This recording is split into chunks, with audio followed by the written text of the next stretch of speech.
What's up, everybody?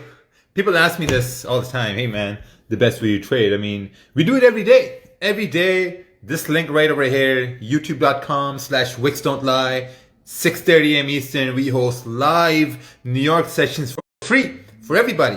You can come over there. You can post charts. You can have your charts done like a second set of eyes can go over your charts and give you some better trading ideas. I mean, we do this every day. That's the only way to trade. The best way to trade is not by following a system or a strategy. It's really focusing on one session and one pair, 1 or 2 trades a day. That's it. Trust me. That just changed everything.